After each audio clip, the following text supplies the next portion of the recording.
L'immobilier simplifié avec Patrick Lapalme.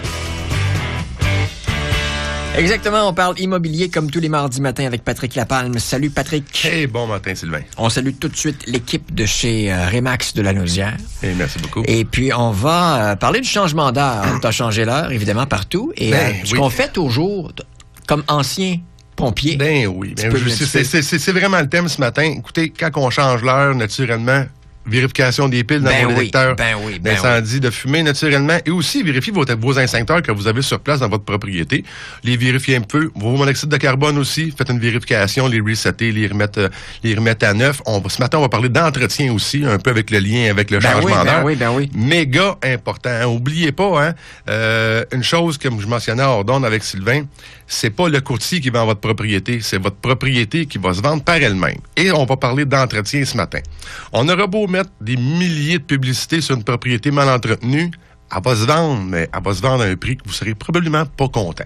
Que l'entretien, vraiment, là, au courant de l'automne, faut pas oublier décrocher vos boyaux d'arrosage, les dévisser, les purger aussi, c'est méga important. Si vous avez un vieux robinet, que lui, il n'y a pas de purge à l'intérieur, vous pouvez avoir des beaux dégâts. Hein?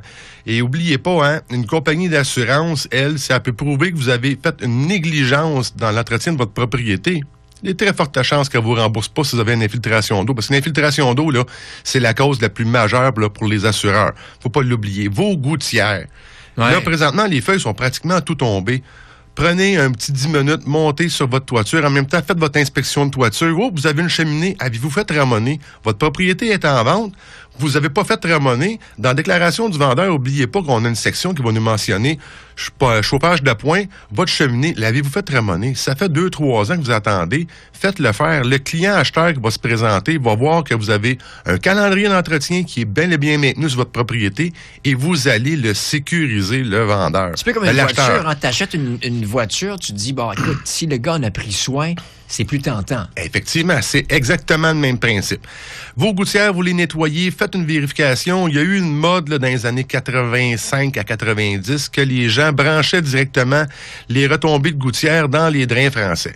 Un drain français, c'est fait pour éliminer l'eau alentour du solage de la propriété et pas pour recevoir des feuilles mortes. Hein. Les feuilles mortes, quand ils vont rentrer dans votre drain français, si vous êtes connecté de cette façon-là, ben, votre feuille morte, elle va colmater votre drain français. Donc, assurez-vous que vraiment l'eau va être dégagée plus loin de la propriété. On s'en va sur une période de gel présentement, que donc, l'eau, elle, ce qu'elle va faire, elle va s'égoutter vers l'extérieur de la propriété. La neige va s'accumuler. Si vous avez des fissures présentement que vous voyez, faites-les vérifier par un expert en fissures.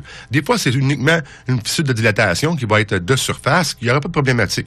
Mais si c'est plus grave, à la fonte des neiges au printemps, c'est là que vous allez avoir vos problématiques. Vous avez vendu au courant de janvier-février, le nouveau propriétaire rentre dans votre demeure, on a une infiltration d'eau à cause d'une fissure que vous n'avez pas décidé ou vous avez décidé de laisser aller, ben vous pourriez là avoir des dommages à votre propriété. Il faut que le vendeur tombe en amour avec la maison. Donc, quand tu visites puis que tu te dis, bon, ben ça, faut que je répare ça. Ça, j'ai ça à faire. Ça a été mal entretenu. Ça, c'est un petit peu... si tu as le choix entre deux, tu vas prendre celle qui a été mieux entretenue, j'imagine. Ou on va les prendre l'autre propriété, mais on va couper le prix de vente. Ça, c'est normal. Il faut toujours se mettre dans la tête, là, pour un 1000 $ d'investi pour un vendeur sur sa propriété, là, ça va représenter un 5 à 6 7 000 pour l'acheteur. Okay. Pour lui, là, c'est une problématique. Il faut que, au lieu d'entrer dans sa maison, avoir un clé en main, il faut qu'il rentre dans sa propriété. Il faut qu'il fasse une panoplie de petites réparations. L'entretien, là, c'est vraiment primordial à faire. Et si vous pouvez tenir un petit carnet d'entretien à toutes les années, de dire j'ai fait ça, j'ai fait ça, j'ai fait ça, c'est vraiment merveilleux. Oubliez pas aussi, il y a beaucoup de facteurs, là. On a une période de temps, là, présentement, le gel va s'en venir, puis après ça, il y a aussi, on a un entretien à faire au printemps. C'est que allez vraiment faire vos 2 entretiens, documentez vos entretiens et votre maison va se vendre d'autant mieux parce qu'en tant que tel aussi, on a des photos HDA, nos photographes prennent des vraiment belles photos. On peut voir même l'entretien à travers nos photos. Gênez-vous pas, mettez-y là votre petit 2% sur votre propriété pour la vente et ça va être dans vos poches que ça va aller. Pour réentendre la chronique ou pour te joindre, il y a un paquet de façons. Il est facilement joignable. Facilement joignable. Sur mon Facebook, toutes mes chroniques sont là. Et puis en plus de ça, vous pouvez me rejoindre au 450-499-5544. Vous pouvez venir me voir aussi sur mon site web. Laissez vos commentaires pour les prochaines chroniques avec plaisir. Patrick Lapalme, un but, une passion. Vendu.